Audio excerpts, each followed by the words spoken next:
Hello friends, I'm back with my another video on History channel, and today's topic is French Revolution. So as usual, let's go on my points and learn history quickly. Here comes the beautiful picture of French Revolution where people are angry and they're ready to fight. Now for fighting you need a cause. As usual, every revolution has come up with the causes, and it has always been social, economic, political. Let's see the social cause. Now, before I start up this thing, I would like to say the very important source was the American War of Independence. Remember, which we did it in our previous session. So we had even discussed that it put a great impact on the mind of the people of the world, and France was one of them. So they were highly influenced, and they too wanted to throw away this monarch system. Alright, now let us go on the main point, the main social cause, where you can see the France is divided into three factions. Okay, the first estate, second estate, and third estate. Now the first estate is a clergy. Now who are the clergies? Clergies are the church people, like bishops, popes. So they all were the people from the church, basically. Highly religious, considered themselves as priests. They were dominating the entire society. Their words were given the most important thing. Even the words of the king was neglected when the word of a clergy comes. So it was the topmost in the pyramid of the society. Second was nobility. Who are the nobles? King, aristocrats, his family, they all were nobles. So obviously they were enjoying the booty of the people, the collecting taxes or any damn ways, in a very royal way they were living. And the third estate was a common people, whether you take it worker, artisan, any middle class professional, they all came in the sections of third estate. Now they were ill treated. All the what do we say, the bad conditions of the people was because they were poor. They were not getting all good facilities from the government, which they should be getting it, or from the king, who should be a good, benevolent, and good for their subjects. But these people were not lucky enough. All right, and there was no one to listen to them. So obviously it's going to come up with some disaster. That was the French Revolution. The second is the economic cause. Now in our industrial revolution, if you all have remembered, in Europe, the Britain was going to conquer many colonies in search of markets. The same policy was followed even by France. France was also going on a search of colonies, and that is the reason it was in a constant war with many places in Asia and Africa. So that was the war always requires money. All right, then another unfortunate thing happened in France during that time, that even many back-to-back famine came up. This was a natural calamity. So that led to a bankruptcy in France. Now, when the bankruptcy was there, so obviously the clergy thought that the nobles should pay the brunt of it. But do you think they will agree? No. So ultimately, high taxes was levied. On whom? On the third estates. Completely on the third estates. And it was so high that even in the basic necessities, the taxes were levied, so it was difficult for the people to survive. So this was another economic cause which was irritating for the people of France. Now let's go on the political cause. Political cause is always important because it overthrows the power. All right, or whatever the changes happen because of this cause. Now, when we talk about the political cause, it's moreover like an immediate cause why the revolution broke out. Now, here also we are going to talk about the tennis court oath which happened in Versailles. Now, in this third estate, now a general meeting was called for all three states, and it was basically called to decide on how to figure out to come over this bankruptcy and all. But as usual, the first two estates, they mistreated this third estate. So it was very, very much insulting for them. So they all decided that it's enough. They all gathered at tennis court. Tennis court is a place, it's like an hall. They gathered there. They took an oath that we are going to make our France Republic, throw away this monarchy. We don't want their rule. We want our political power.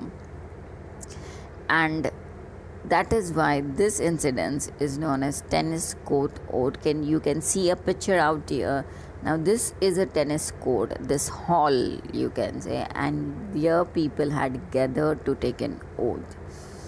Now this initially for the tennis court, the king had to accept them. They had to accept this. They formed a national constituent assembly. All right, so this assembly, the king had to accept it. But on one hand, he was accepting it. On the other hand, he was building his army very strong so that he can suppress this national constituent assembly.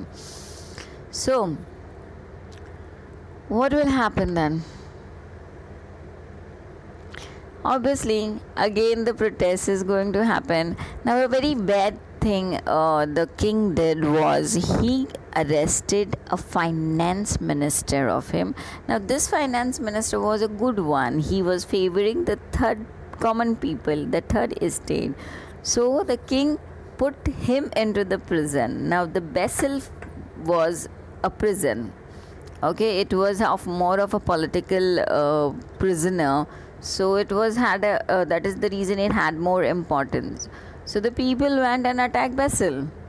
See, can you see the fort? They attacked to free this finance minister, and this was a major change. This got the major change in the revolution, and it ultimately forced the king that the rule of the people should come. And that was formed in that was seen in constitutional monarchy, which was formed in 1789. Now, in this constitutional monarchy, obviously the rights of man was considered, and the citizens' rights was based on liberty, equality, fraternity. So this was the entire phase or the entire year of 1789, which gave a lot of change in the history of France. Now, you think that after this, the king, the church is going to sit quietly? No, definitely not. Whenever revolution broke out, the reaction is always seen from all the factions of the society, whether it's the loser or the winner. The reaction is going to come. Now, the constitutional monarchy means what? The people are there, people are ruling, and even king is there. So, king was not gone, not completely gone. Yeah, but the dominance of church was transferred from church to people. All right. Now, when we talk about the counter revolution of 1792 or the reactions of the three states, so let us discuss of each one of each state. Now, first I have taken here the king. Now, how king reacted? He planned an attack on Austria and Prussia. Now, Prussia is today's Germany.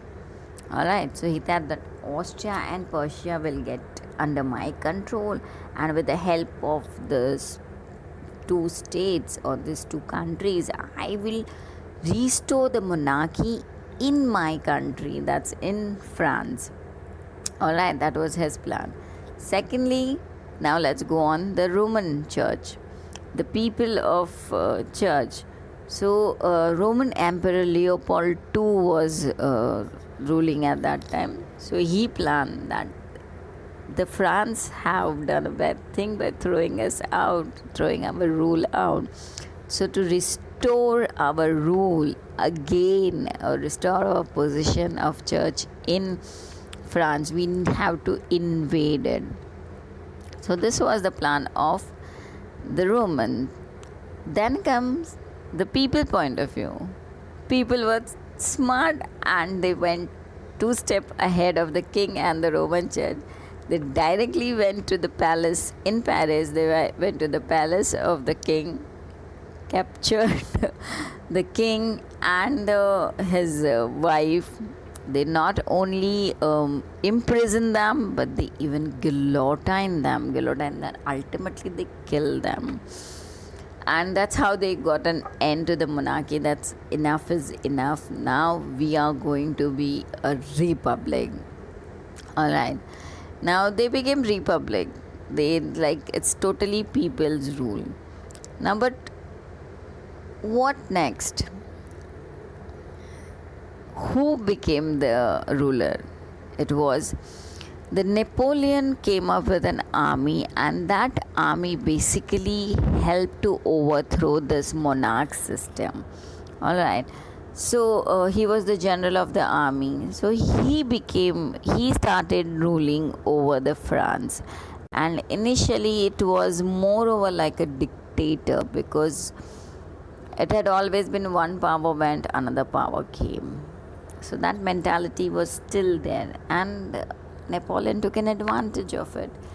He himself he became the dictator of France, and he declared himself in the later phase as an emperor. So on one hand, monarchy was removed, but on the other hand, again an emperor came up.